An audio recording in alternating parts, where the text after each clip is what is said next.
Una serie de estudios acerca del libro de Apocalipsis, y nos habíamos quedado en el capítulo 7 la semana pasada, y habíamos visto el tema de la adoración celestial, luego el tema de los sellos. Bueno, estábamos viendo un poquito también de los 144.000 en el capítulo 7. Hoy nos toca ver el capítulo 8 y le vamos a dar ya la bienvenida al profesor Martín Aisicovich, que ya está con nosotros. Profesor, muy buenos días y bienvenido a En Contacto. Hola David, buenos días, ¿cómo estás? Muy bien, muy bien. Aquí pasándola y ya compartiendo con la gente para poder aprender un poquito más, como siempre. Y le comentaba a la gente que estábamos ya entrando al capítulo 8 de Apocalipsis, profesor. Bienvenido a En Contacto, a propósito. Sí, estamos acá avanzando, digamos, con el estudio. Estamos acercándonos a lo que es la mitad del libro, por así decirlo, y cerrando esta etapa del séptimo sello. Ten en cuenta que la semana pasada trabajamos el capítulo 7, donde hay un impasse, como bien decías, acerca de los 144.000, y aquella referencia que se hace en la Biblia entonces a quienes van a acceder, según la Escritura, a ese encuentro que va a ser eterno con Dios, ¿no? En el sentido de cambiar su estado de vida y pasar a un estado de vida distinto, diferente, muy diferente del que vivimos acá. Entonces, el séptimo sello, ya como la séptima iglesia, la séptima trompeta o la séptima copa de ira, en esta seguidilla de serie de 7, el séptimo sello también nos introduce al final de la historia. Sí, en realidad, el cristianismo considera que Dios se hizo historia en Cristo, y a partir de entonces el cristianismo también propone que ese hacerse historia por parte de Dios también va a tener no un fin, sino una continuidad. Digamos, nunca más habrá una historia eterna, o no va a haber una historia, mejor dicho, eterna, que no involucre al ser humano, sino que el ser humano va a estar involucrado junto con Dios en esa historia que nunca va a terminar, ¿sí? Por eso hablamos de la eternidad. En el capítulo 8 entonces tenemos el séptimo sello, de los versículos 1 al 5. Y hay mucho de interesante acá, cuando nosotros nos ponemos a analizar cada versículo, a hacer una exégesis. Tengan en cuenta que nosotros acá planteamos, a diferencia por ahí de otros programas o de otras consideraciones que se hacen teológicas, planteamos una hermenéutica bastante, creemos nosotros, acomodada al texto original. Utilizamos versiones que se acomodan mucho más al texto original, como la Reina Valera, digamos la NBI, que es la nueva versión internacional, que tiene cierta base en la Reina Valera, pero que es mucho mejor en cuanto a la cercanía a los textos originales. La Reina Valera 1960, 1909 o la Reina Valera revisada. Hoy vamos a usar la Reina Valera revisada, por ejemplo. Sin embargo, esta versión se basa en el texto Receptus, que es un texto del siglo XIII, que está, digamos, 6-7 siglos alejado de los textos originales. Mientras más nos alejamos de los textos originales, perdemos más riqueza por ahí en la versión bíblica que luego se organice. Así que bueno, lo mejor es trabajar con versiones que de alguna manera nos permitan entender un poco mejor el original. En ese caso siempre recomendamos la Biblia de Jerusalén, la NBI, que dentro del mundo protestante o evangélico está siendo más usada, la Biblia latinoamericana también, ¿sí? Pero bueno, si uno tiene muchas versiones bíblicas, se puede acercar mejor a una posible traducción que de alguna manera nos permita, valga la redundancia, acercarnos más al texto original. Bien, capítulo 8 entonces dice: cuando abrió el séptimo sello, ¿sí?, se hizo silencio en el cielo como por media hora. Ahora, acá hay una apertura de sellos que se va dando, ¿sí?, y que tenemos que tener en cuenta entonces un poquito el contexto. Estos sellos, digamos, tienen que ver con la realeza, ¿sí?, la realeza en la cual se van dando las situaciones. Estos sellos marcan que de alguna manera la realeza de Dios está al control de la historia. A veces puede parecer difícil entender esto cuando uno ve la destrucción, la muerte, la historia humana en sí, ¿no? Lo que fue desde los orígenes de los tiempos. Pero en el cristianismo siempre se considera que Dios está al timón de la historia, Dios está al control de la historia. Ahora, la historia también la hacen los seres humanos, los que creen en Dios y los que no creen en ningún Dios. Entonces, bueno, de alguna manera es difícil entender esta situación. Tengamos en cuenta el capítulo 5, versículo 1 y 2 en adelante, donde hablábamos de que quien estaba en el trono tenía un libro escrito por dentro y por fuera, que estaba sellado con 7 sellos, que luego vieron quién era el que podía desatar sus sellos, y el que podía hacerlo era justamente aquel que había dado su vida por todos los demás, porque parecía como inmolado, que era el Cordero. Entonces el Cordero es el que abre los sellos y va otorgándole a la gente la capacidad de comprender qué es lo que pasa en la historia. Tengamos en cuenta también que nosotros acá en este programa nos basamos en 3 tipos de interpretaciones, básicamente en 2, porque la tercera interpretación, digamos, de plantear el futurismo o de plantear la posibilidad de que todos los acontecimientos ocurran en el futuro, no está, digamos, determinada o apoyada por la hermenéutica que podamos hacer. Entonces nos basamos básicamente tanto en la lectura literal, que tiene que ver con esto de considerar el primer siglo, de lo que los cristianos vivían en ese momento bajo el Imperio Romano, y por eso este tipo de escritura de alguna manera remite a la necesidad de salir del problema o de la angustia que generaban las persecuciones romanas, y por otro lado también ver el desarrollo de la historia. Digamos, lo primero es un preterismo y ahora el historicismo, de ver entonces el desarrollo de todo lo que está escrito a través de la historia. Este séptimo sello se abre, y cuando se abre dice que se hizo silencio en el cielo como por media hora.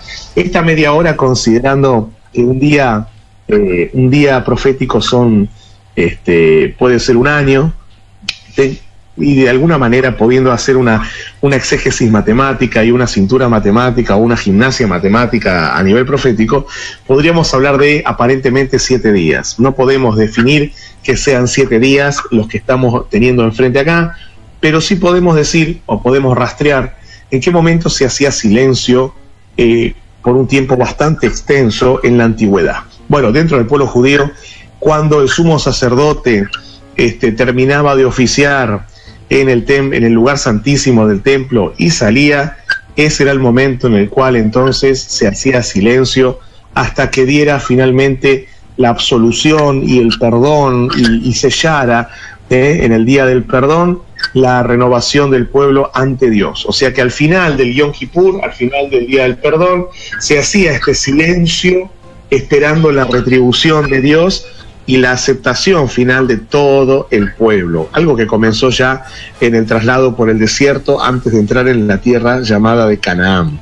Con lo cual, acá se hace una referencia, tengamos en cuenta que nosotros hablamos del contexto celestial, de Apocalipsis, y hablamos también del contexto del santuario, con lo cual en ese contexto este silencio involucra qué va a ocurrir antes de la retribución y la expectativa que genera esa retribución.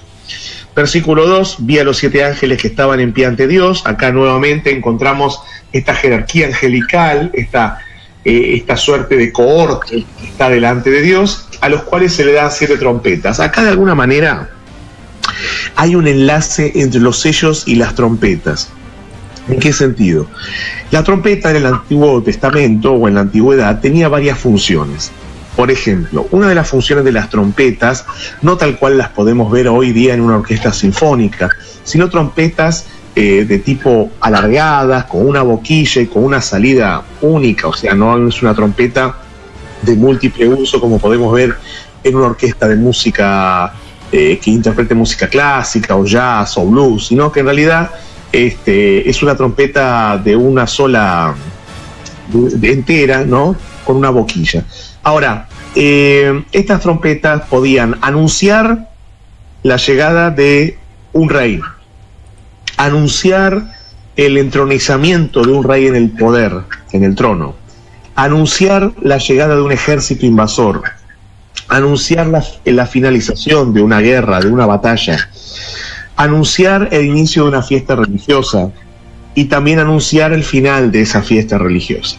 O sea que las trompetas tenían muchos usos. Por ejemplo, las trompetas que usaban el pueblo de Israel en el Antiguo Testamento, como decimos comúnmente, ¿no?, el Antiguo Testamento, en la primera etapa de la historia del pueblo de Israel, eran trompetas de plata, ¿bien? Pero las trompetas de oro, con boquilla de oro, se usaban en el Yom Teruah, en el Día de las Trompetas, que iniciaba el Rosh Hashanah, o sea, el año nuevo, la cabeza del año, anunciando ya los 10 días anteriores que van a transcurrir para llegar al Día del Perdón o Yom Kippur.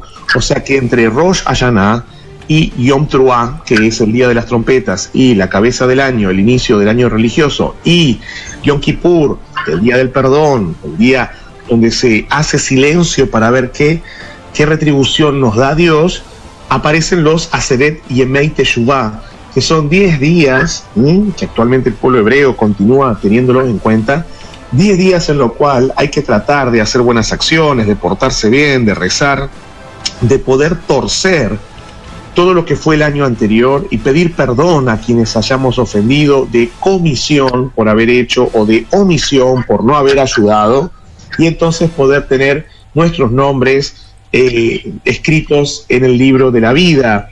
Por eso siempre se saluda en el pueblo de Israel, Hatimah Tová, o sea, que tu nombre sea inscripto, bien inscripto en el libro de la vida. Bueno, todo eso está compilado acá en el versículo 2, ¿no? Porque las trompetas justamente representan o significan estos tipos de anuncios y tienen esta carga espiritual o simbólica que les he comentado. Y por supuesto muchas más cosas que en otro momento volveremos, porque el tiempo también es tirano y tenemos que avanzar. Versículo 3, otro ángel vino entonces y se paró ante el altar con un incensario de oro, y se le dio mucho incienso para añadirlo a las oraciones de todos los santos sobre el altar de oro que estaba delante del trono. Ven que acá hay una descripción que tiene que ver con el templo, el interior del templo. El altar del incienso estaba delante del velo, y luego del velo, si uno lo descorre, encuentra el arca de oro, con los dos querubines sobre el arca, tocando sus alas, sobre la Shejiná, que era la plancha de oro desde la cual Dios le hablaba a Moisés, número 789, pueden leerlo, es interesante lo que dice ahí. Dentro del arca se encontraba la vara de Aarón que reverdeció, el pan, digamos, que la comida que el maná que pudieron comer en el desierto, y las tablas de la ley. Cuando eso desaparece, estamos hablando ya de 6 siglos antes de Cristo, luego el pueblo de Israel tuvo que realizar cambios con respecto al tema del arca, y algunos dicen que dentro del lugar santísimo, en el templo que reconstruido por Herodes en la época misma de Jesucristo, había apenas una piedra porque el arca no estaba. El arca aparentemente, según las tradiciones, fue escondida durante el asedio babilónico, estamos hablando entre el 605 y 586, y entonces los levitas que escondieron, que estaban ocupados ahí del arca, no se sabe dónde la colocaron, y también esto generó muchas leyendas y hasta películas, ¿no? Como la película En búsqueda del arca perdida, justamente por esto de poder encontrar, y hasta películas, ¿no? Como la película, como si fuera un relicario, como si fuera un lugar de depósito de bendiciones, ¿no? El arca sí en un principio fue usado como un talismán, donde iba el arca iba Dios, donde iba Dios ganaba el pueblo de Israel sus guerras, pero luego quedó asentada en el templo, y de ahí de alguna manera aunque una vez, por ejemplo, los filisteos la robaron y después el arca fue de vuelta porque traía mucha confusión y dolor a ese pueblo y muerte, porque el arca tenía su poder, quedó asentada dentro del templo de Jerusalén. Bien, este incienso, en el Apocalipsis justamente se habla del incienso como un símbolo de las oraciones de los santos, ¿no? El incienso se usa en todos los grupos religiosos conocidos, grupos religiosos no tan conocidos. ¿Por qué el incienso? Bueno, de alguna manera el incienso eleva la mente, sube, ¿no? Este subir del incienso y esta espiritualidad que genera en el ambiente sagrado o en el ambiente espacial, donde las personas se reúnen para invocar a sus dioses o a su Dios, siempre ha acompañado al hombre, porque la sanidad del alma también va de la mano de aquellas cosas materiales que lo pueden rodear.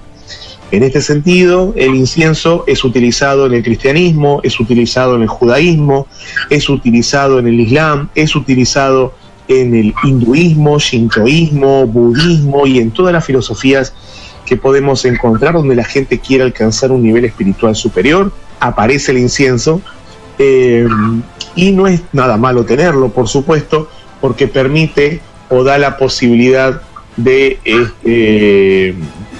digamos, de tener un mejor sentido, ¿no?, de lo que uno está rezando. Es como que si uno, por ejemplo, entra a un templo ortodoxo, ruso, griego, ucraniano, bielorruso, va a encontrar muchísimo incienso acompañando a la gente que está rezando frente a los íconos, ¿no? Porque esto es algo muy oriental, y por eso acá justamente habla de que en el santuario de Israel se utilizaba el incienso, y aparece el incienso acá en esta visión.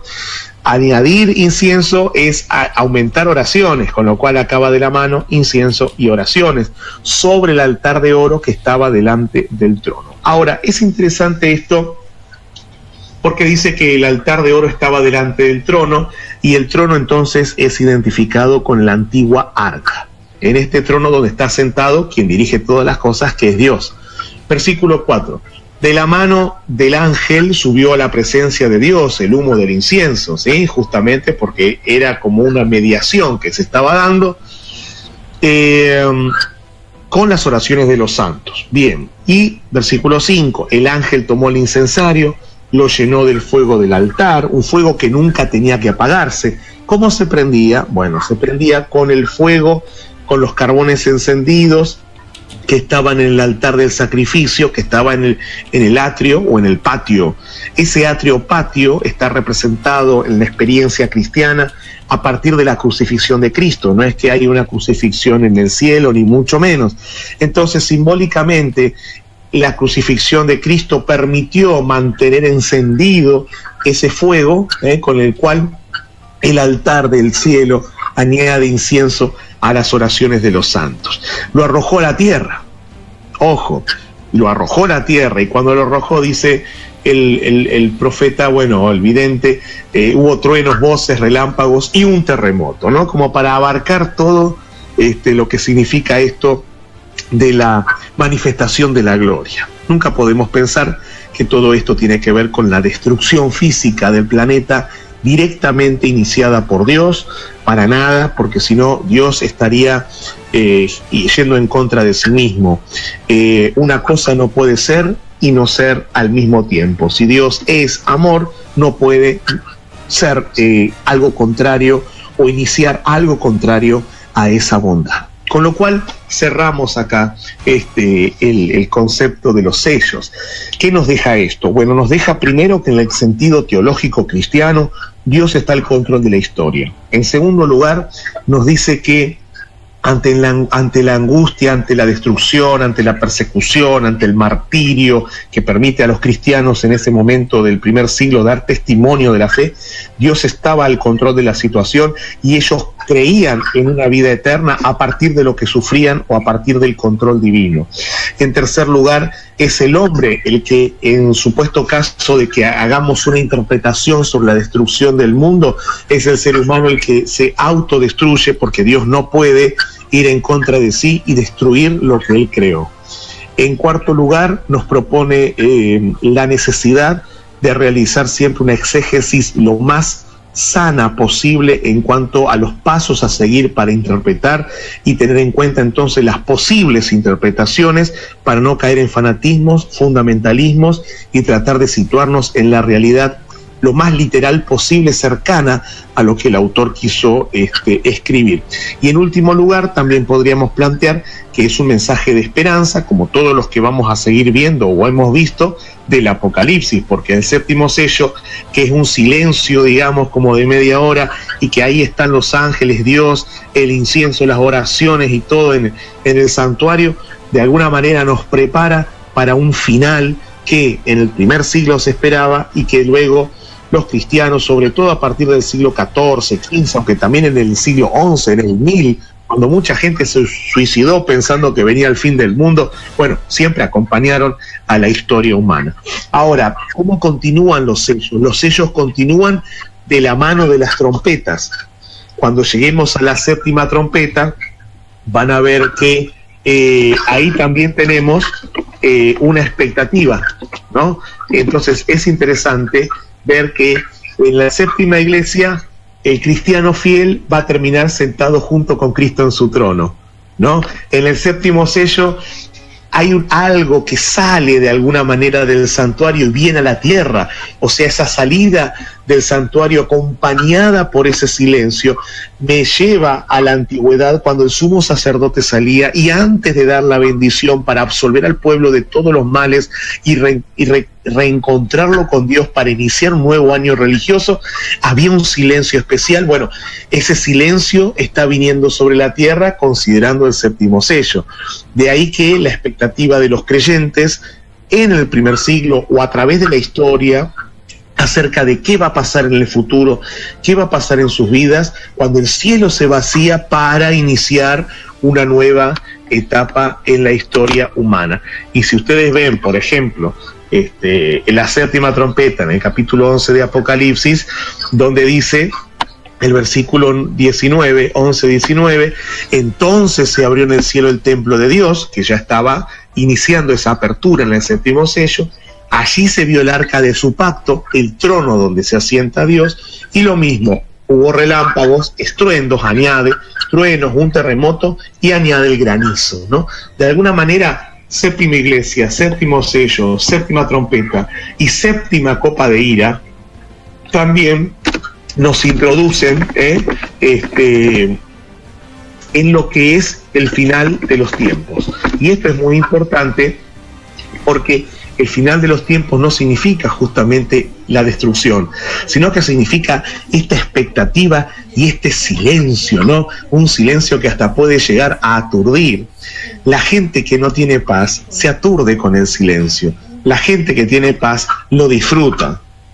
Eso es importante, ¿no? Porque a los que el silencio molesta y por eso se llenan de música y se llenan de ruidos y se llenan de fiesta, esa gente es porque no quiere encontrarse quizás con su propia alma, ¿no? Y ver qué es lo que está pasando dentro. Entonces la gente se aturde con la droga, se aturde con el alcohol, se aturde con las comilonas, se aturde con la compra en los shopping, se aturde con el dinero, se aturde comprándose la mayor cantidad de cosas posibles, se aturde con un montón de cosas para no escucharse a sí mismo. Ahí está el sentido, ¿no? Del silencio. Después está el otro que disfruta el silencio, que el silencio no lo aturde, que le cuesta acostumbrarse porque no es fácil, pero que después lo siente seguro y tranquilo. Apocalipsis 16, versículo 17, dice: y el séptimo ángel derramó su copa por el aire. Salió una gran voz del templo del cielo, del trono, diciendo: hecho está. Así como Jesucristo dijo, consumado es, ahora se dice nuevamente, hecho está. La voz sale del templo, como que el templo continúa abierto, y entonces todo esto cae sobre la tierra, pero cae no en forma destructiva, sino cae iniciando una nueva etapa. Bueno, esto lo vamos a ver luego sin ningún problema, pero esto es un poquito como para que vean esta cosa de, cómo se van dando las situaciones proféticas, ¿no? Y esta forma de, así como el libro de Daniel está escrito en forma de espiral, del capítulo 2 pasamos al capítulo 7, 8, 9 y luego 10, 11. Bueno, lo mismo, se va ampliando el concepto profético dentro del mismo libro de Apocalipsis a partir de las series de 7, que son 4, 3 en la primera parte del libro hasta el capítulo 12 y luego una serie de 7 que son las copas de ira en la segunda parte. Bueno, hasta acá más o menos tenemos ya someramente una introducción, por lo menos en algún otro momento volveremos a los 7 sellos. Sí, David, no sé si hay alguna consulta. Acá me hablas de una pregunta que vamos a explicar al final, no hay ningún problema, pero alguna pregunta puntual sobre el tema de hoy, si tenés, o si algún comentario querés hacer, por supuesto. Sí, básicamente lo que vemos es que aquí continuamos con adoración, profesor, ¿no? Algo que se Sí, la misma adoración que se inicia en el capítulo 4, sí. Claro, continúa O sea, claro, sabemos que originalmente cuando fue escrito el Apocalipsis, o bueno, todos los libros en realidad de la Biblia fueron párrafos, ¿no? Después es que se le añade ya el tema de los capítulos, versículos. Claro, sí, está escrito todo de corrido y después ya a finales de la Edad Media van los versículos, los capítulos, o sea, los capítulos, luego los versículos y ya después se le añaden de última los títulos, digamos, ¿no? Sí. Perfecto, profesor. ¿Qué más es lo que le podemos encontrar para poder aplicar de algún modo en esta partecita que acabamos de llegar? ¿Cómo lo podemos masticar, si se quiere, hoy en día para nosotros? Bueno, por eso lo que yo decía, ¿no? Como si bien es un libro de adoración, como bien marcabas, hay que tener, yo me quedo con esto del silencio, como de media hora. Porque en el contexto profético el silencio es muy importante. Elías, en la peña de Oreb, tuvo que hacer silencio y Dios, de alguna manera, no se manifestó en la tormenta, en el viento, no se manifestó en todo ese tipo de expresiones tan fuertes de la naturaleza, sino que se manifestó en el silbo apacible, ¿no? Jesús, al iniciar su ministerio, se fue al desierto 40 días, ¿no? Para estar en paz y hacer silencio y sentir el silencio. Moisés, en la zarza, ¿no? La zarza que ardía en el desierto, él estaba ahí justamente en la nada, entre comillas, en el desierto. Y así podemos ver en todos, ¿eh? Ezequiel pudo ver el trono móvil de Dios junto al río Quebar en Babilonia, junto al río, tranquilo, escuchando el ruido del agua apenas, que tampoco es ruido, es el silbo del agua, por así decirlo también. O sea, y ahí podemos encontrar un montón de ejemplos. Juan el Bautista no vivía en medio de la ciudad, vivía apartado para poder escuchar y escucharse, ¿no? Creo que esto es importante porque la gente vive aturdida y el aturdimiento tiene que ver con la falta de interior que tenemos, con la falta de vida interior, con la falta de vida de alma. Desde que se levanta hasta que se acuesta, la gente está permanentemente rodeada de ruido, no tiene o no busca el tiempo para estar en paz. El fin de semana, en vez de descansar, la gente se aturde. Y esto, trae justamente reflexiones, ¿no? ¿Por qué una persona, en vez de descansar o en vez de estar en paz, se aturde con ruido, con fiestas, no duerme, no descansa, llena su cuerpo de comida y de bebida, a punto de explotar, y se maltrata?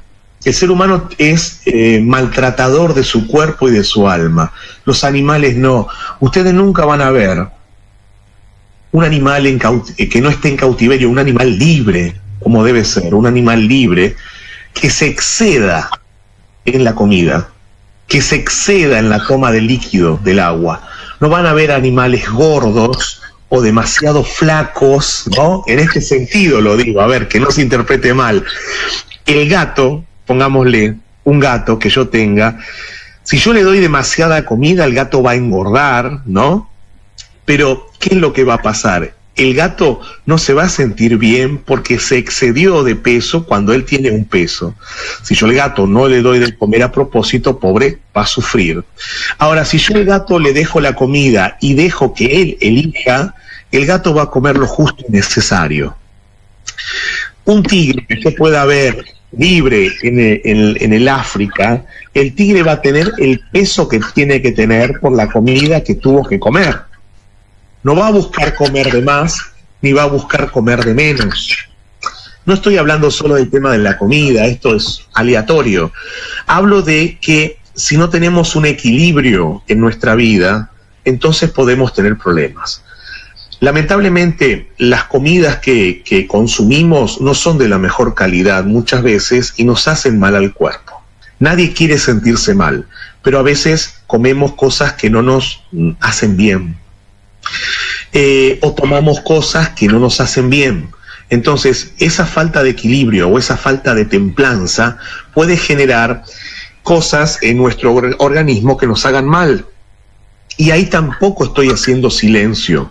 Si yo como comidas que tienen demasiada grasa o grasas saturadas, me va a hacer mal a las arterias, me va a hacer mal al corazón y me voy a enfermar.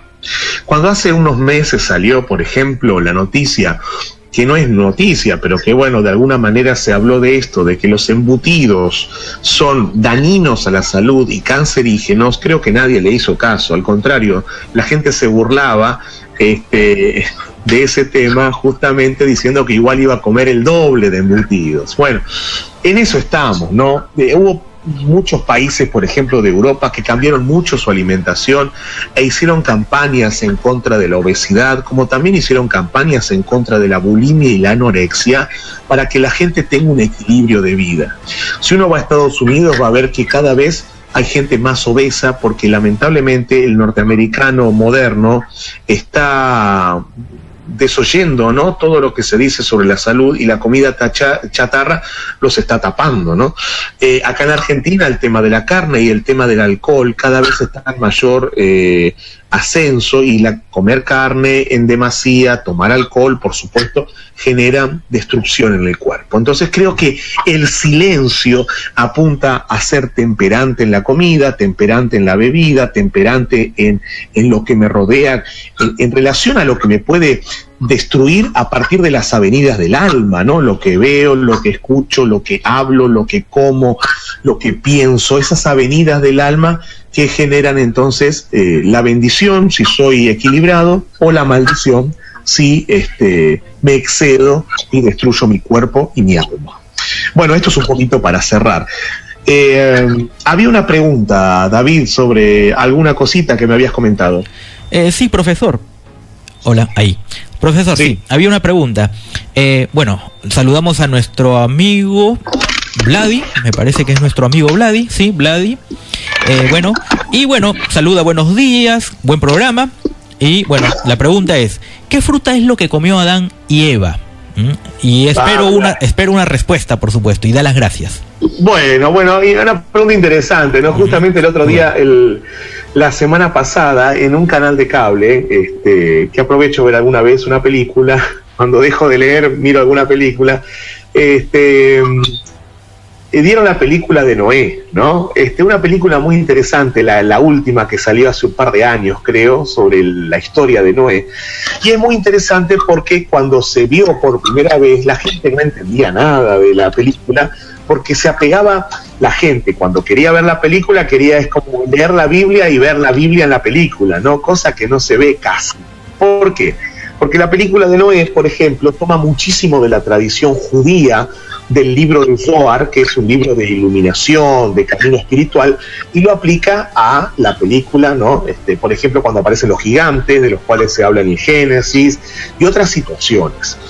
También se hace reminiscencia a Adán y Eva, y también se hace reminiscencia al paraíso, al Edén, ¿no? Un Edén que estaba entre 4 ríos, de los cuales solo podemos identificar 2, el Tigris y el Éufrates en la actualidad, por lo cual muchos planteaban que si el paraíso o el Edén existió, estaría en la actual zona de Irak, ahí donde estuvo cerca la ciudad de Babilonia, o de Mari, Ur, Uruk, Lagash, alguna de esas ciudades. Bien.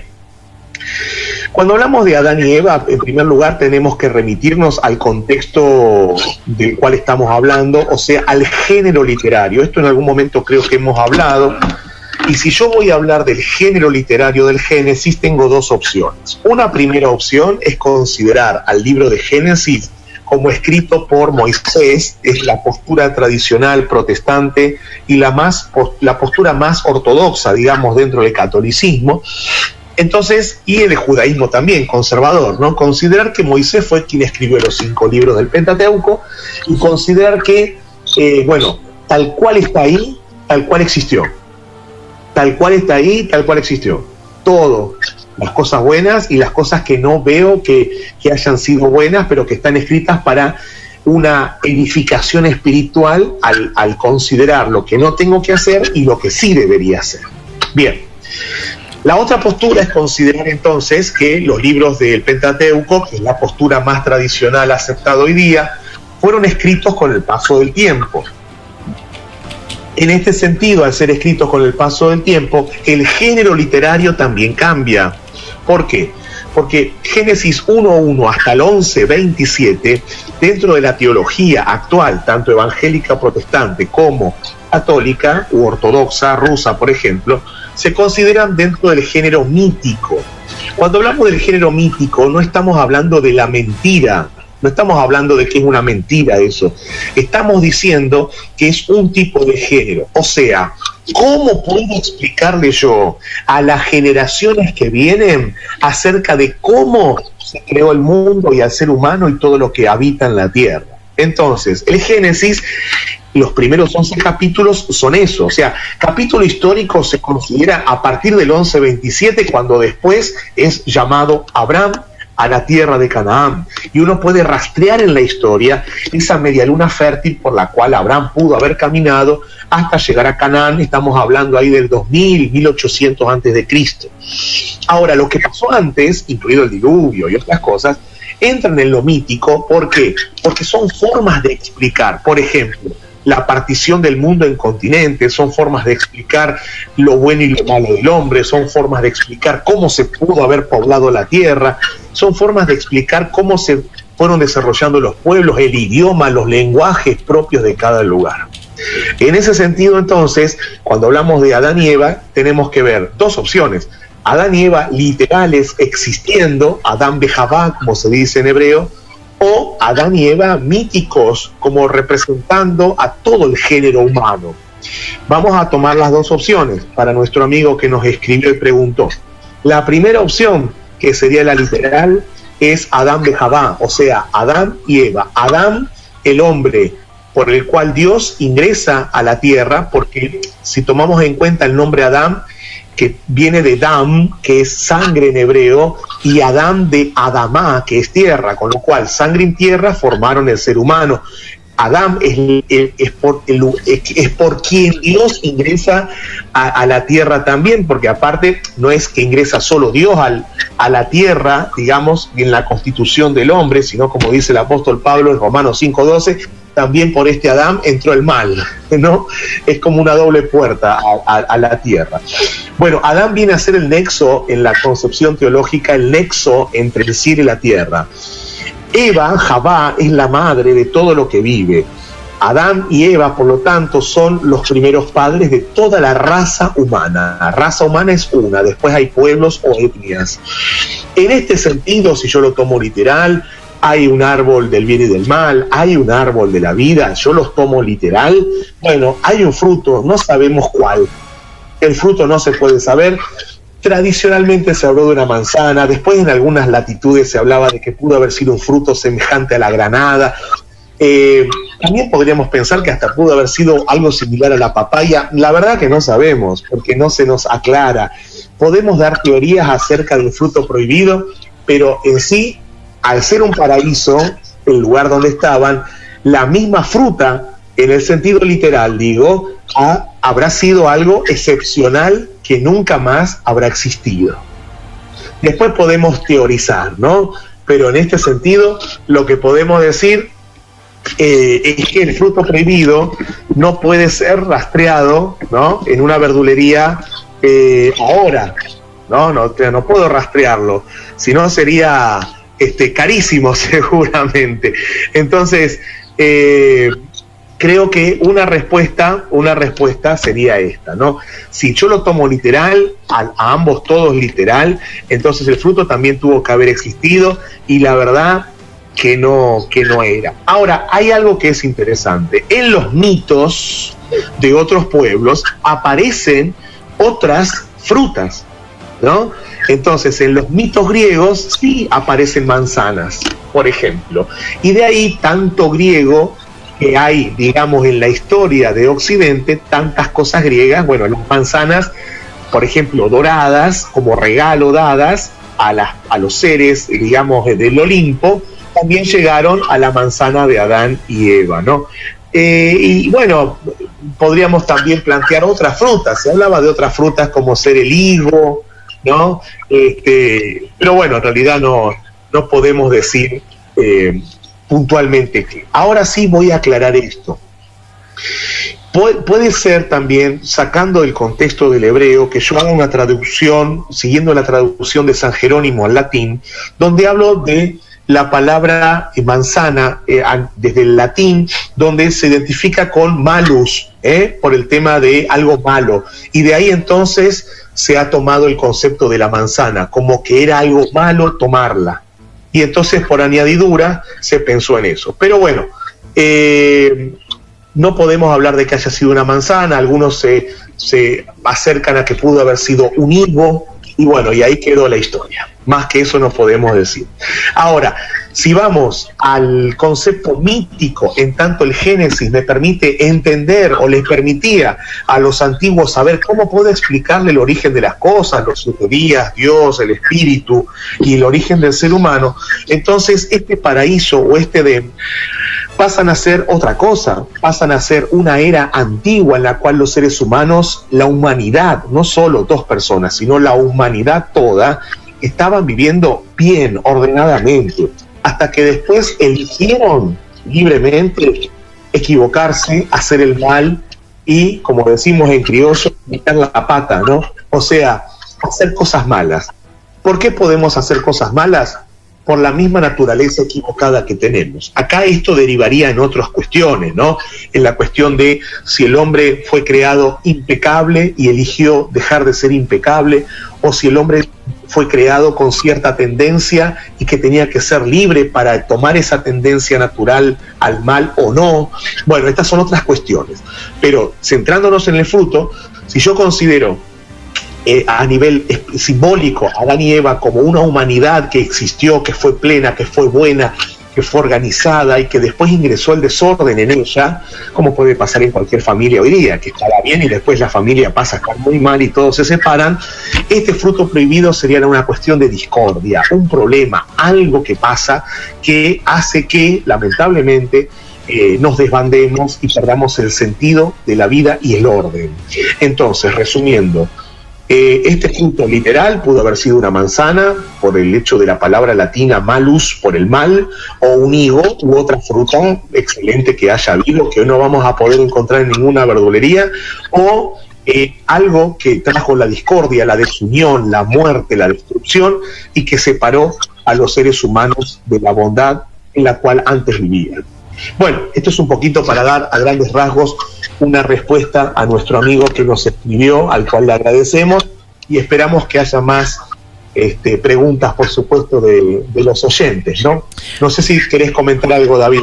No, solo añadir que o preguntas o repreguntas también para poder aclarar un poco más ciertas cosas, ¿no? Sí, sin problema. Sin ningún problema. El tema es que aquí en esto que acaba usted de responder, bueno, una cosa que la tenemos clara es que por lo menos dice fruto. Y como que tampoco nos lleva a algo más específico o literal, ¿no? Claro, porque no era la intención desde el género mítico por ahí aclararnos tanto algo que no necesitaba aclaración, sino que más le encontremos un significado simbólico o espiritual. El mensaje más que todo que nos quiere dar, más que saber qué fruta era, ¿no? Exacto, sí, seguramente. Bueno, ya sabe la gente que siempre se puede estar conectando con nosotros, contactándose a través del Facebook, en Contacto Baires, y también en el YouTube pueden estar escuchando y viendo las grabaciones, igual, en Contacto Baires. Profesor, ¿algo más para añadir y terminar esta parte? No, esto, y que bueno, después los que quieran vayan leyendo a partir del versículo 6 del capítulo 8 de Apocalipsis, porque entramos en el tema de las 7 trompetas, y eso ya nos permitirá avanzar un poquito más en la finalización de la primera parte del libro, y que bueno, todos tengan una muy buena semana también. Muy bien, hay aquí a ver, hola radio, buenos días, lindo programa, muchas gracias. Una pregunta, ¿hay alguna relación entre el árbol de la vida y Cristo? Gracias, soy Mateo. Mateo, muchos saludos para ti. Buenísima la pregunta, muy bien, está interesante esa pregunta, el árbol de la vida y Cristo. Bueno, el árbol de la vida en realidad lo identificamos más con el futuro árbol de la vida que habrá para el cristianismo en el nuevo paraíso, ¿no? O sea, como que va a haber un nuevo árbol de la vida, ¿no? Este árbol no sabemos qué ocurrió, destruido no fue. Los más ortodoxos en la interpretación dicen que cuando Adán y Eva cometieron su error, todo el Edén desaparece, pero no se pierde, y que vuelve ese árbol al final de los tiempos. La relación de Cristo y el árbol de la vida en la Edad Media, por ejemplo, se consideraba a partir de la cruz, donde Cristo fue crucificado, como que era el nuevo leño, el nuevo madero, digamos, que venía a sustituir ese árbol de la vida que había sido dejado de lado por los primeros padres, y en Jesucristo reverdecía la humanidad a partir de su padecimiento en la cruz, porque justamente la cruz estaba hecha de madera de árbol. Entonces ahí podemos encontrar una primera relación. En el judaísmo el árbol de del bien y del mal, bueno, tenía un sentido, y el árbol de la vida tenía otro. Este árbol de la vida perpetúa la vida eterna, justamente, es el árbol de la verdad, es el árbol de la claridad. En este sentido podríamos realizar una simbología con Jesucristo, pero también no en el sentido de que Cristo es como, sino en el sentido de que Cristo junto a este madero, este nuevo árbol, donde a partir del cual hago toda la lectura de la historia humana del Antiguo y del Nuevo Testamento, bueno, puede darnos cierta reminiscencia al árbol de la vida. Esto es interesante, ¿no? Porque sobre todo en la historia del arte, ¿no? En la historia del arte, Cristo es representado como un nuevo árbol, justamente por esto de que fue crucificado en un madero, ¿no? Hablamos de crucifixión, un día trataría muy interesante trabajar el concepto de los testigos de Jehová, ¿no? Que hablan de la no crucifixión, sino de que Jesús fue atado a ese madero, y a un solo madero, no a una cruz. Bueno, eso es un tema para otro momento. Así que bueno, sí, a ver, si yo considero, por ejemplo, los evangelios, digo, Jesús se identifica con la vid verdadera, o sea, con un árbol. Yo soy la vid verdadera, y el que está conmigo va a tener fruto, ¿no? O sea, ese es un nuevo árbol realmente. A ver, y esto es importante porque de Jesucristo, ¿no? De Jesucristo también se dice que Él es un vástago que nace de un tronco, ¿no? O sea, como que Él es una nueva rama dentro de la historia humana, a partir de la cual, bueno, ingresa la vida. Él es la vid y nosotros los pámpanos, o sea, Él es el árbol y nosotros somos sus ramas, de la cual vamos reverdeciendo para dar frutos de vida eterna. Bueno, en este sentido sí creo que podemos hablar de Jesús, no como, sino como una especie de que simbólicamente con Él reverdece la humanidad, a partir de que así como por el pecado entró la muerte por causa del ser humano, por Jesucristo entró la vida, y la vida eterna por ser Él quien da la vida, como Dios había dado el árbol de la vida eterna, y bueno, Jesucristo lo concreta, ¿no? A partir justamente de que comiendo su carne, bebiendo su sangre, las personas pueden tener una vida que nunca termina. Bueno, espero que esta respuesta haya sido somera. Podríamos seguir hablando, pero el tiempo es tirano, como digo, y por lo menos que nuestro amigo tenga una idea de que sí, que no está errado en su concepto, y de que podemos encontrar, sin hacer una teología sistemática de esto, podemos encontrar y trabajar ciertos conceptos siempre teniendo en cuenta los géneros literarios y respetando los análisis teológicos y la exégesis que hagamos. Podemos considerar esta simbología.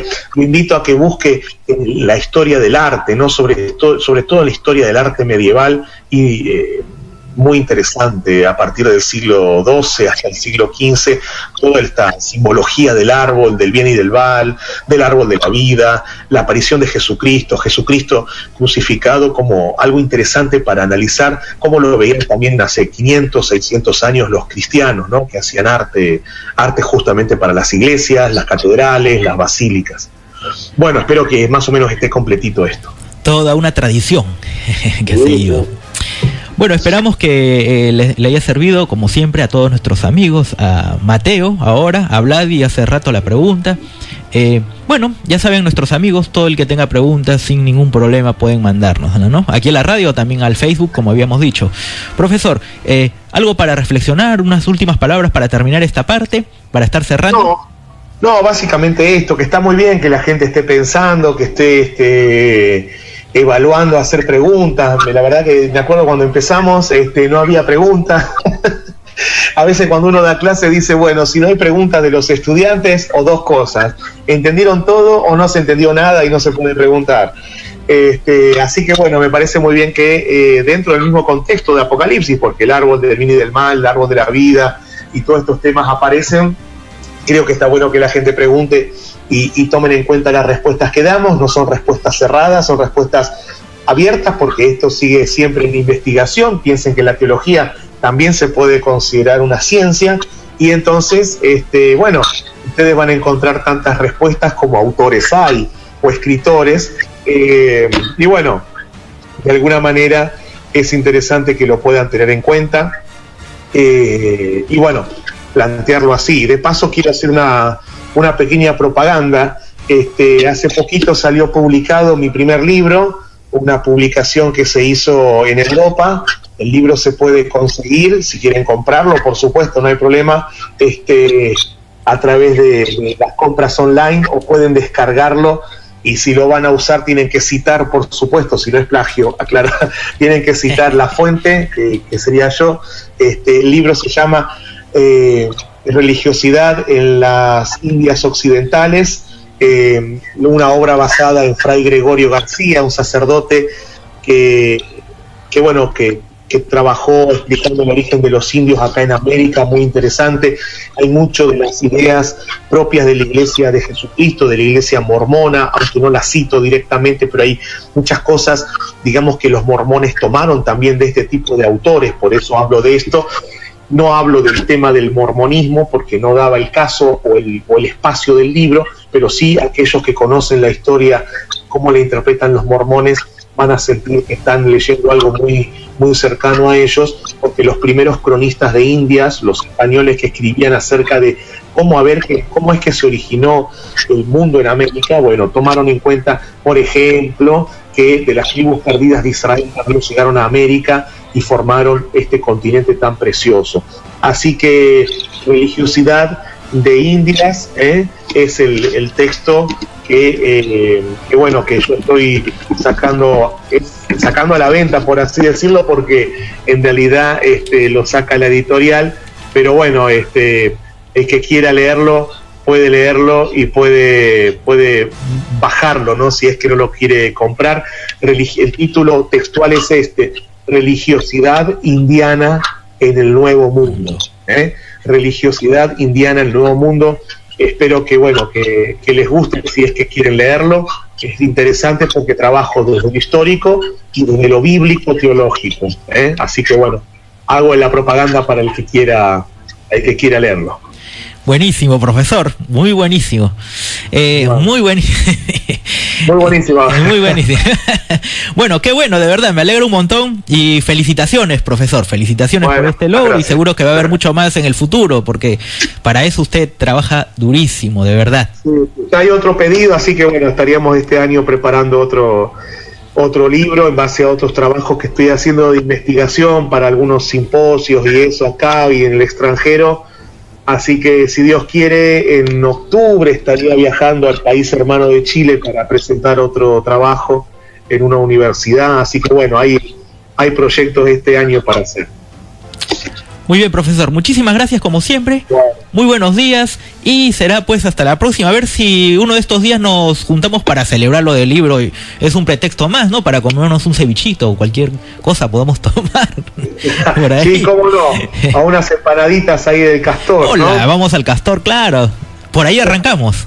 Buenísimo, sí, estaría yendo. Viste que yo te había comentado de mis actividades, pero ya finalizando abril, empezando mayo, podría estar por allá. Ah, perfecto. Bueno, entonces nos estamos reencontrando la próxima semana. Muy bien. Ah, un minuto. Me acaba de llegar una pregunta. A ver si la lanzamos, profesor. ¿Tiene un minuto? Sí, tengo un minuto. Sí, a ver, vamos. Bueno, dice muchas gracias por la pregunta o por la respuesta. Estuvo buena. Y tengo otra pregunta. ¿Cuántos hijos tenía Adán y Eva y cómo pudimos multiplicarnos a tantos? En ese caso, seríamos hermanos. Sácame de la duda. nuevamente Vladi. Esta pregunta sí es básica cuando tratamos de entender, digamos, desde un punto de vista literal el Génesis. Es muy compleja no es compleja responder, pero si vos digamos, te adherís a la postura ortodoxa de lectura literal del Génesis, y es una respuesta muy compleja. La respuesta sería que originalmente hubo endogamia, o sea, que tuvieron hijos entre parientes. Fíjate vos que cuando Lot sale, ¿no?, de Sodoma y Gomorra, finalmente la Biblia dice que él tuvo hijos con sus hijas, ¿no? Pero claro, ¿por qué la Biblia en el contexto mítico dice que Lot tuvo hijos con sus hijas? Porque los hijos son Edom y Moab, que son dos pueblos enemigos de Israel, con lo cual el escritor bíblico hace descender de la endogamia y del incesto dos enemigos de Israel, o sea que hay una intencionalidad muy fuerte. O sea, estos dos que son nuestros enemigos son gente mala porque su padre tuvo relaciones con sus hijas. O sea, ven que hay una intencionalidad bíblica muy fuerte. Por lo cual, si yo soy apegado a que todo lo que dice Génesis 1:1, 11:27 fue así, y sí, termino hablando de endogamia y lo que hoy consideramos desde la ley el incesto. No hay otra explicación, porque eran dos. ¿Se entiende? Claro. Y ahora, si yo considero que el Génesis tiene un simbolismo particular propio del género mítico, que era una forma, no era mentira, sino era la forma de poder explicar las cosas en la antigüedad de la mejor manera posible para que la gente lo entendiera y respetara a sus divinidades o a su Dios, entonces entiendo que hubo muchos seres humanos y que Adán y Eva tienen que ver con un rótulo que se le dio a la humanidad, un símbolo de la humanidad que después cometió errores y bueno, fue a los tumbos en los primeros siglos de su historia y hasta ahora, ¿no? Pero ahí está la cosa. Si yo considero que eran dos y no hay otra posibilidad. Ahora, si considero que Adán y Eva es una historia mítica, parte del mito del Génesis, en tanto representan la historia humana, es otra entonces la respuesta. La respuesta sería que no hay endogamia, no hay incesto, sino que hay seres humanos distintos que después tuvieron hijos, ¿no? Bien, ahí estaría la respuesta a grandes rasgos, ¿no? Bueno, esperamos que, más que todo, que él haya entendido la explicación, ¿no? Porque esa es la idea. Sí, no, por eso, vos explicás, yo no estoy diciendo que una explicación sea mejor que otra, yo lo que digo es, si vos lo interpretás literal, tenés que dar esa respuesta, si vos lo interpretás simbólico, das la otra respuesta. Una persona podría decir, ¿y en qué creo? Bueno, vos sos libre de creer. Ahora, yo te doy las respuestas posibles, o que sí, realmente fue endogamia, fue incesto, lo que consideraríamos hoy incesto, no es en su momento. Si fuera desde lo literal, no, claro. Claro, porque Lot tuvo, pongámosle que haya sido así, que tuvo hijos con sus hijas, cuando el pueblo de Israel vio que Edom y Moab eran pueblos enemigos, como ya el pueblo de Israel tenía sus leyes, que prohibían el incesto, lean ahí el libro de Levítico, por ejemplo, claro, veían que Edom y Moab habían sido engendrados en pecado, por así decirlo. Ahora, si yo tomo en cuenta el concepto de Adán y Eva como símbolo de la humanidad, que en algún momento la humanidad cometió errores y cambió, es otra cosa. Ahí pudo haber otros seres humanos, pero no incesto ni endogamia, o sea, relaciones intrafamiliares. Perfecto, profesor. Bueno, ahí estaba la respuesta para nuestro amigo. Ya saben que pueden seguir mandando las preguntas. En todo caso, la próxima semana se les responde toda la que quiera, ¿verdad, profesor? Sí, si mandan en la semana, arrancamos ya con la respuesta de preguntas al principio, no hay ningún problema. Manden en la semana si quieren. Perfecto. No hay problema, con gusto. Bien, profesor, muchísimas gracias. Será hasta la próxima semana, entonces. Dale, un saludo a vos, David, a tu familia y a la audiencia y a los amigos que han mandado sus preguntas. Esperemos que estén contentos con la respuesta, y si no están contentos, bueno, que repregunten, no hay ningún problema, estamos para eso. La idea es esa. Muchas gracias, un abrazo y hasta la próxima. Ahí estaba el profesor Martín Aizikovic, como cada sábado, acompañándonos y compartiendo mucho más para poder aprender todos. Recuerden que el profesor llegará gracias